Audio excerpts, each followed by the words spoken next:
Ni hao Manila! Welcome to another episode of Ni Hao Chats with me, your host, Valerie Tan. For our very first podcast episode, we have an interesting guest. She, at 36 years old, has traveled to all 195 countries in the world.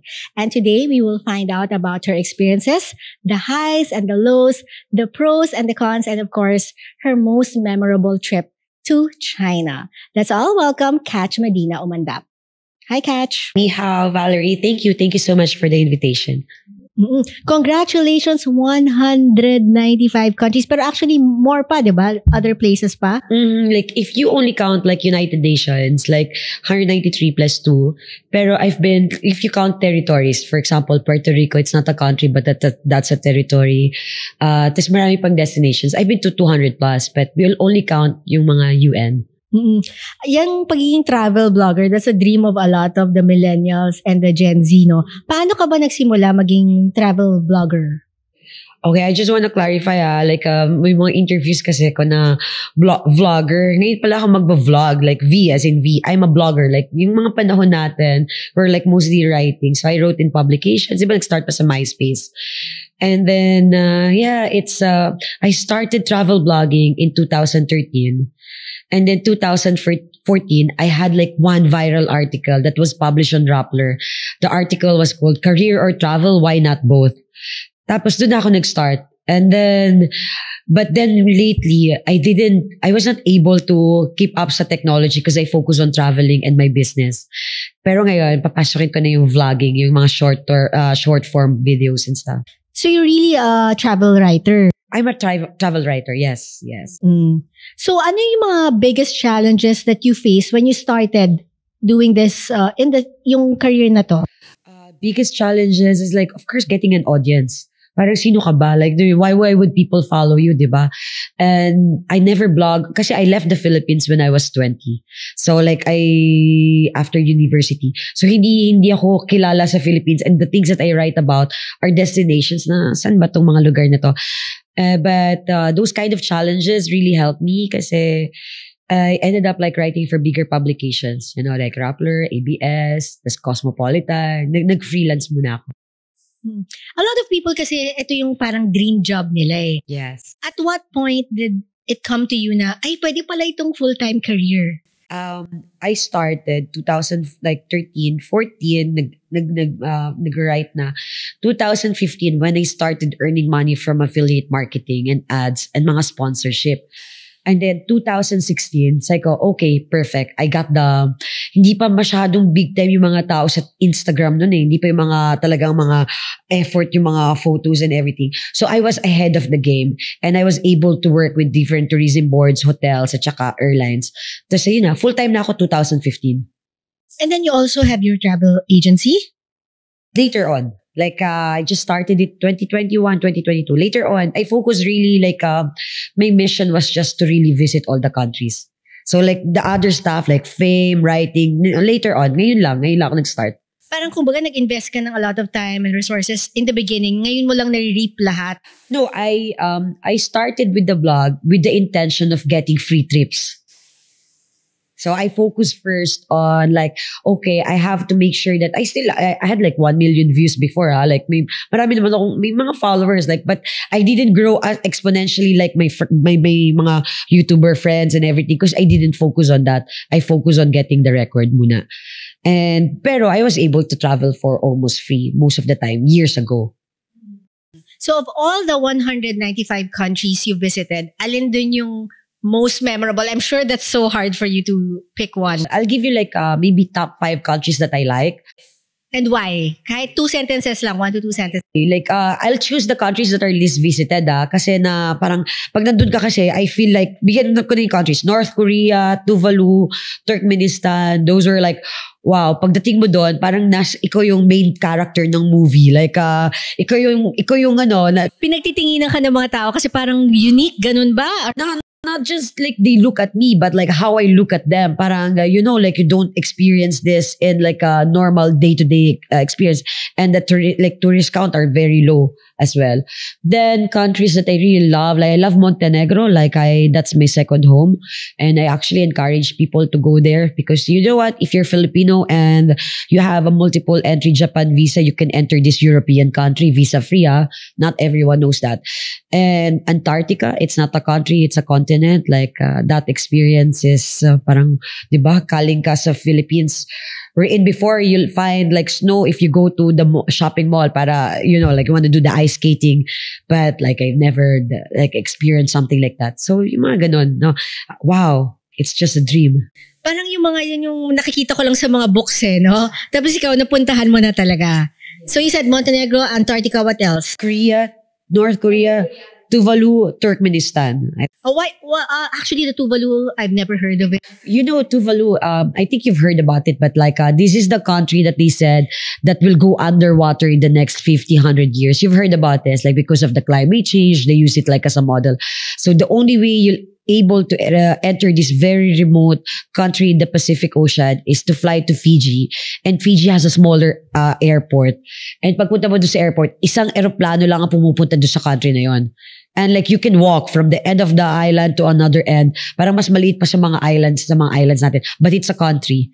And they said you have to visit it kasi lulubog na siya. And since we're in Nihao, Manila, we wanna know aling parts ng China ang napuntahan mo? Any city, memorable city? I've only been to Beijing and Dandong. Dalawa lang. Pero I did like, I think I did one overnight, 24 hours sa isang airport. Shenzhen, I think, what's the name? Pero I love Beijing. I really love Beijing. I had the best food spa there, like all the food, of course, the Great Wall of China. And I took the train from Beijing to Dandong. Have you heard about it? No, actually. Mas nauna ka pa sa akin. Let's go. Like this is the border town to enter North Korea. And then from there, there's the train station that would like change the train to go to Pyongyang. So ayun lang yung napuntahan ko. Pero I want to go to Shanghai. I really want to see the pandas. Like I really wanna like you know, it's so advanced in China. Like I was so surprised. And yeah, next time. Now that I'm based in the Philippines, it's easier to travel there. Totoo, very advanced in China. When I went there then parang cashless society na siya.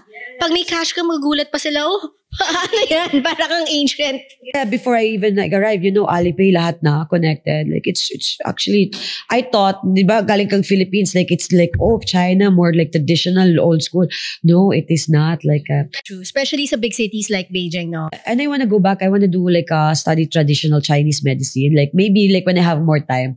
Like, So what were your first impressions with the Chinese people, the Chinese food? I've met so many Chinese people. Would you believe? Like I've met so many Chinese people outside China. If you go to Africa, you'll see Chinese everywhere. You go to Montenegro, you'll see Chinese. They all have this infrastructure, and most of the countries in Africa have the best Chinese restaurant. Wow, sorry parang hindi ko mag-grasp siya, really. Sila, mas marami sila, like, but you'll see Filipinos as well, pero most of these Filipinos would work for this Chinese company. So it's not really unusual for me, like, and then you'll be surprised how many, like, and then yung mga nasa abroad na Chinese, they speak English, they're educated. So, hindi na ako yung thinking na, what you call it, like, I love them. And of course, in the Philippines, diba, I grew up with Filipino Chinese, friends and everyone. So yeah, pagdating sa China, ganun din eh. Like, it's not like, oh, ibang dimension. Like, they're so smart. So, meron bang traditional Chinese custom ka na experience in China? Like, calligraphy, tea ceremony? Pero you mentioned a while ago you wanted to know more about TCM, no? Yeah, TCM. Like, I got into much more like yung mga acupuncture, like the herbs. I wanna get into, yeah. I tried when I went to Beijing, yung tea ceremony, tas yung hot pot nila and everything. Yeah. Pero it's a big country and I think it's nicer because now they are more open with tourism and they are like, kasi ang hirap kaya kumuha ng visa before. But I hope now it's much easier. Sige, later we'll talk about the visa. But as of now, meron ka bang challenges that you faced as a traveler in China? What you call it? Like before, Kasi when I went to China, I've already traveled to 100 plus countries. So like, if you've been to some other countries that are like harder, I'd find China to be harder. Pero may struggle lang because of the VPN that time, like connecting your Alipay with your bank account. But because I was aware before coming, so I installed everything that I needed. And, like you'll only have challenge naman when you visit a new country if there's lack of awareness, diba? Like you don't know like that this thing, but I think I read beforehand, so it's much easier. And like the language barrier, no, there's an app naman. Oo, pwede ka na mag-translate kahit mga sa photo lang, ilalagay mo lang yung sa scan mo lang. And ang advantage kasi natin, we're Asian, like they're nice to us, like to be honest. Like I think may mga challenges siguro yung mga white people when they enter there kasi like new thing for them. But A new culture, kasi sa atin mas konti yung adjustment eh. so I think, it's different. Would you have any lessons that you learned from your China trip? Lessons that I've learned that like food could be better, like in the Philippines kasi diba yung luto natin sa kanila, the less is better. How can you say it, like yung mga hot pot na pagkain, you don't need to put a lot of different ingredients, like I don't know, like what are the lessons, like you really need to adapt into technology. Yeah, yun talaga, I think and then the food, it's better there than here in the Philippines kasi di ba mix na. But I think lessons learned in China, you really have to adapt with technology. They're more advanced than us. They're super fast-paced kasi ako, I regularly go to China. I go there mga twice or thrice a year. Tapos parang every trip ko, there's always something new. Lagi sila nag-evolve. I'm so surprised. Parang, in a year's time, yung train station nila, dadagdagan ng 2 na. Parang, wow! Yeah. At saka mga apps, like before, di ba, nag-chat GPT ako. Ngayon, inaaral ko lahat yung DeepSeek kasi they understand their English better than yung English, yung mga commands ba. Like, it's way ahead than us. Any tips for our viewers na magiging first-time travelers to China? You mentioned a while ago yung sa China visa na hindi na siya ganun kahirap ngayon. Yeah, because I think that time I need to get a double entry visa. Like usually for Filipinos, we can only enter like with the single entry and you need to have like valid reason for them to give you a double. Tips for people visiting China. First, you need to read like what are the apps that they're using. So I suggest that you have Alipay. And when you have Alipay, you need to connect it with your bank account even prior to coming kasi the cash is hard. Like people would think like bring dollars and everything. You shouldn't na. You just connect Alipay na and then connect with your prepaid account or any of your bank account or your credit card. And then next, if you think you're gonna struggle with with the signages or with the language, then download mo na yung Google like Translate. And even if you take photo, automatic na yun. It will translate for you with even with the food and everything. And then next, for the visa, I haven't really kasi when I applied for China visa, I applied it in Europe nung nagta-travel din ako.